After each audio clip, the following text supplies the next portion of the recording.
समस्त प्रभु प्रेमी भक्तों को जय सिया राम।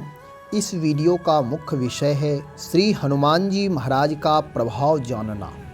हमारे आपके जीवन में हनुमान जी की आवश्यकता क्यों, आखिर हनुमान जी की पूजा क्यों करें, ऐसा लोग प्रश्न करते हैं। लेकिन हनुमान जी एक ऐसे देवता हैं जिनकी आवश्यकता हम आप सब लोगों के जीवन में होनी चाहिए और है। तो मैं एक पहले कहानी सुनाता हूँ, उस कहानी के माध्यम से जाने, उसके बाद श्री हनुमान जी महाराज का प्रभाव बताया जाएगा। तो पूरा वीडियो ध्यान और धैर्यपूर्वक सुने। वर्तमान की एक सच्ची घटना है। एक गांव में सब लोग सुशिक्षित, धार्मिक, धन धान्य से परिपूर्ण, सुखी संपन्न गांव था। गांव के कुछ लोगों ने विचार किया कि अन्य गांवों में मंदिर हैं, यहाँ भी कोई मंदिर होना चाहिए। हमारा गांव तो सुखी गांव है, संपन्न गांव है, सुशिक्षित, शिष्टाचार से युक्त है, लेकिन थोड़ा वातावरण उत्सवी वातावरण हो। इसके लिए कोई मंदिर यदि होगा तो वार्षिक उत्सव, महीने का उत्सव, साप्ताहिक उत्सव, कुछ से कुछ किया जाएगा। कुछ करते रहने से आध्यात्मिक बल और वहाँ की ऊर्जा सकारात्मक बनी रहती है, ऐसा लोगों के मन में विचार आया। तो यह विचार, कुछ लोगों की चर्चा हुई, फिर यह विचार जन जन तक, घर घर तक संदेश के रूप में भेजा गया और यह सार्वजनिक हुआ। तो फिर विचार हुआ कि एक सार्वजनिक सभा हो जाए। तो सार्वजनिक सभा हुई, मंदिर बनने का निर्णय हुआ कि गांव में एक सार्वजनिक स्थल पर एक मंदिर होना चाहिए। अब विचार ये सही निर्णय नहीं हो पाया कि किन देवताओं का मंदिर हो। आखिर उसमें जो ठाकुर जी रहेंगे, हनुमान जी रहेंगे कि दुर्गा जी, काली जी, सब लोग यह निर्णय नहीं कर पा रहे थे।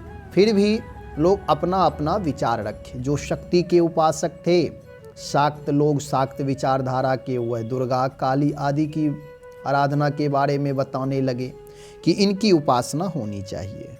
कुछ लोग जो शैव विचार, शिव जी को मानने वाले थे, वे शिव आराधना की चर्चा किए, शिव जी की मूर्ति हो, मंदिर बने। कुछ लोग जो राम जी पक्ष वाले थे, वैष्णव लोग, वह अपना विचार रखे। निर्णय नहीं हो पाया। फिर चर्चा हुई, तो फिर बाद में एक सभा ऐसी लगी जो आज सही निर्णय होना चाहिए। तब विचार हुआ कि श्री हनुमान जी महाराज का मंदिर बने। तो लोगों ने कहा, क्यों हनुमान जी का मंदिर क्यों बने? तब प्रबुद्ध लोगों ने विचार दिया कि हनुमान जी का जीवन चरित्र ऐसा है, उनकी उपासना, उनका बल, उनका पराक्रम, उनकी विद्या, उनका ऐश्वर्य ऐसा है कि वह पूजने के लायक हैं और वर्तमान समाज के लिए, युवा पीढ़ियों के लिए वह आदर्श हैं। इसलिए श्री हनुमान जी महाराज का मंदिर बने। दुर्गा जी के जो भक्त थे, काली जी के जो भक्त थे, उनके मन में थोड़ी सी ये मन में भावना बनी कि अरे भाई, दुर्गा जी का मंदिर क्यों नहीं। तब प्रबुद्ध लोगों ने कहा कि भाई देखो, अभी गांव का वातावरण सात्विक है। जब आप काली जी की आराधना करोगे तो गांव में हिंसा प्रवृत्ति बढ़ेगी, कारण कि लोग बलि देने की प्रथा भी चालू करने का विचार कर लेंगे कि अब यहाँ बलि दिया जाए। और हनुमान जी की जब आराधना करेंगे, इनका जब मंदिर बनेगा, तो यह भक्त हैं, हमारे आपके जीवन में विनम्रता आएगी, शालीनता आएगी। इस प्रकार से निर्णय करके सर्वसम्मति से निर्णय हो गया कि श्री हनुमान जी महाराज का मंदिर बनाया जाए। सचमुच हम आप अपने जीवन में देखें, और देवी देवता बहुत सारे हैं, सभी देवी देवताओं का सम्मान करना चाहिए। मेरा यह पक्ष नहीं है कि देवी देवता खराब होते हैं। सभी देवी देवता अपने आप में परिपूर्ण हैं और सब शक्ति संपन्न हैं।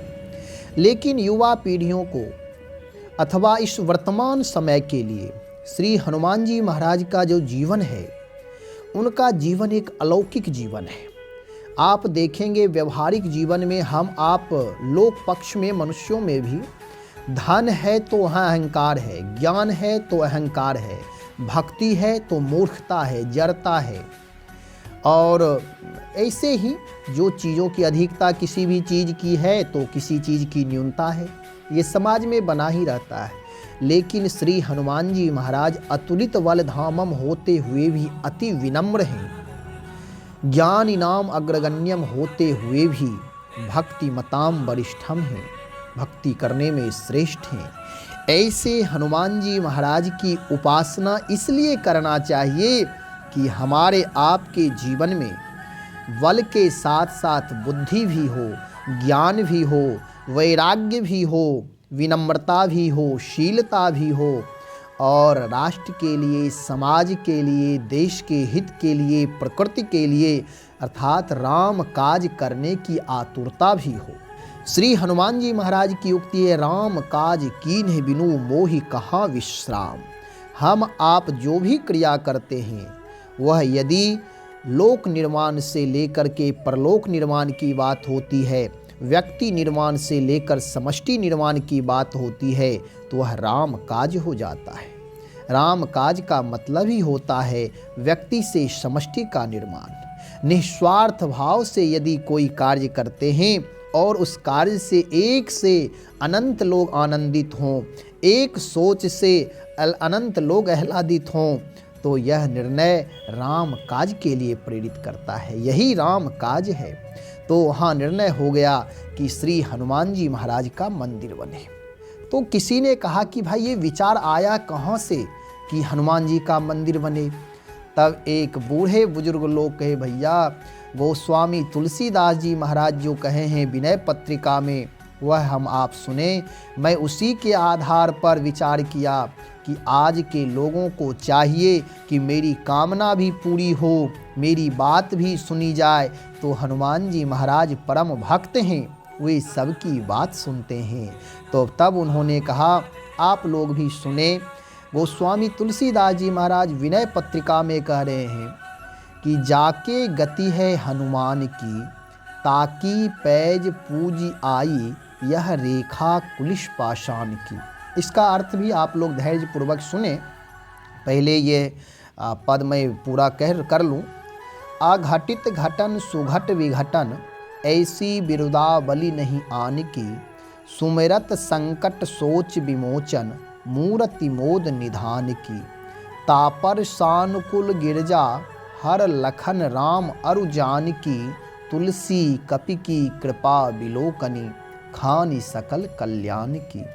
अब इसका अर्थ सुने। गोस्वामी तुलसीदास जी महाराज भावार्थ कह रहे हैं, जिसको सब प्रकार से श्री हनुमान जी का आश्रय है, उसकी प्रतिज्ञा, उसकी कामना मानो पूरी हो ही गई। यह सिद्धांत वज्र हीरे की लकीर के समान अमिट है, अर्थात मनोरथ पूर्ण होगा ही निश्चय है। क्योंकि हनुमान जी असंभव घटना को संभव और संभव को असंभव करने वाले हैं।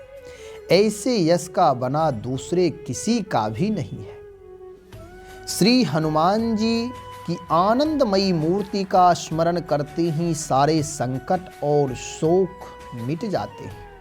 सब प्रकार के कल्याणों की खानी श्री हनुमान जी महाराज की कृपा दृष्टि जिस पर है हे तुलसीदास, उस पर पार्वती, शंकर, लक्ष्मण, श्री राम और जानकी जी अर्थात सारे देवी देवता सदा कृपा क्या करते हैं।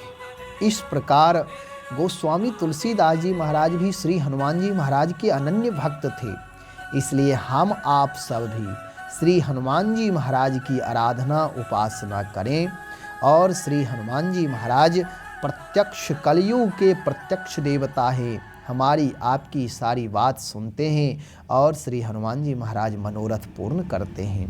श्री राम जय जय राम।